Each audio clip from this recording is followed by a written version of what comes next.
Okay.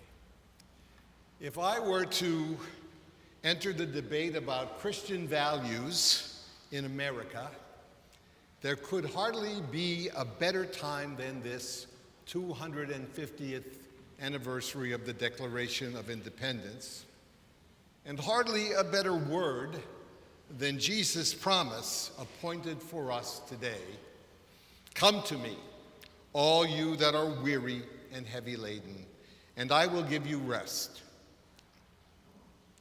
Take my yoke upon you and learn from me, for I am gentle and humble in heart, and you will find your rest. For my yoke is easy, and my burden is light.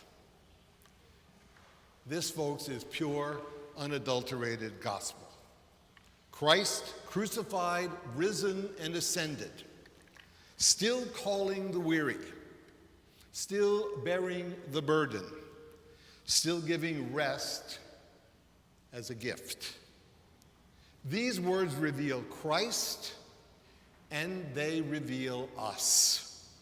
They summon the church to become what it receives: compassion spoken, compassion washed, compassion fed, compassion sent, compassion incarnate. And for those with ears to hear, they are echoed beneath the copper feet of Lady Liberty herself.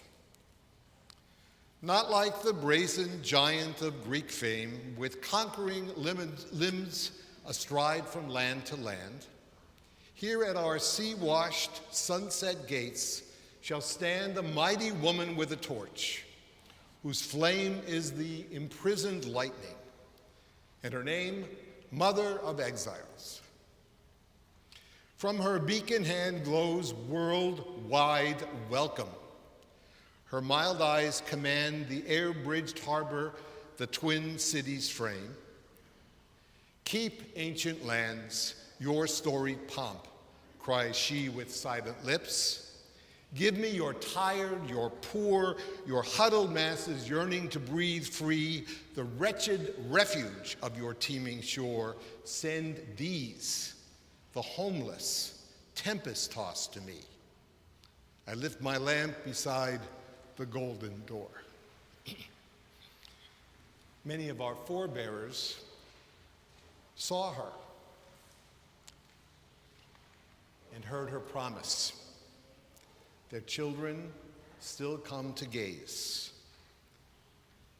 to remember and to hope. Ellis Island is closed now, but its witness remains. Welcome is not a sentiment. It is a vocation. It is neighbor love. It is for Christians the shape of faith active in love. And yet, while that welcome is honored as memory, it is denied in practice. We heard about that earlier today. The harbors that once promised refuge are now watched by patrol boats and scanning skies and drones. At other borders, like the one nearest us, men, women, and children who cross deserts and rivers for safety, bread, and breath are named as threats well before they are seen as neighbors. On this 250th Independence Day weekend, we are not alone in this fear. Many nations have tightened their gates, but we are among those who still speak of Christian values and of a national calling. Such must be tested at the cross. They must answer to the one who does not say, "Prove yourself," but rather, "Come to me." Ours is an age of wandering, The world is crowded with uprooted people, refugees, asylum seekers, families driven by war and hunger and fear. They move not because they want to, but because they must. And we who cherish the story of pilgrims, who speak of spiritual journey, who confess, as we prayed in the very first prayer of the day with Augustine, that our hearts are restless until they rest in God.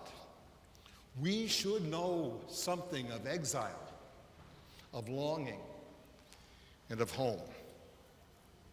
The prophet Zechariah speaks to such a people, tired, poor, conquered, scattered, yet Zechariah calls them prisoners of hope.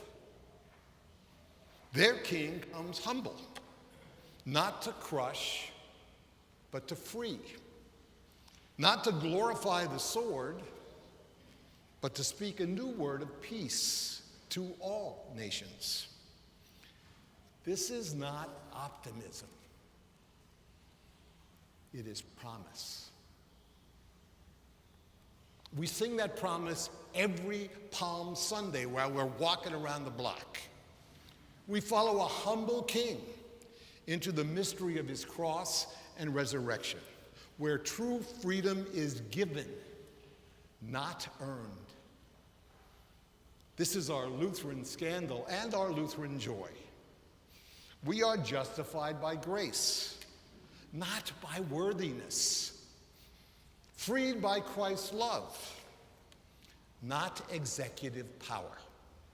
Sent to serve our neighbor, not to secure ourselves.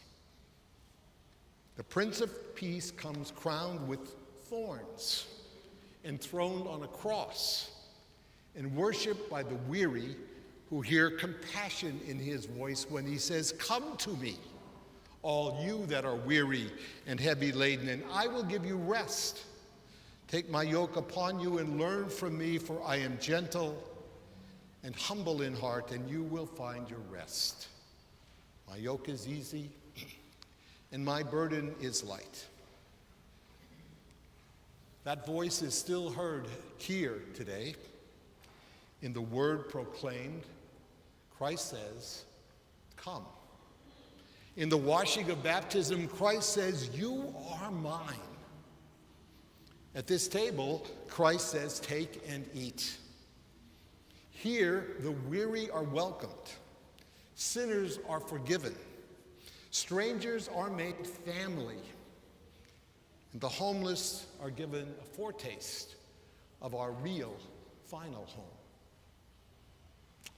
So if I were to enter into the debate about Christian values in America, I would begin here, at the cross, the font, the table, under the word.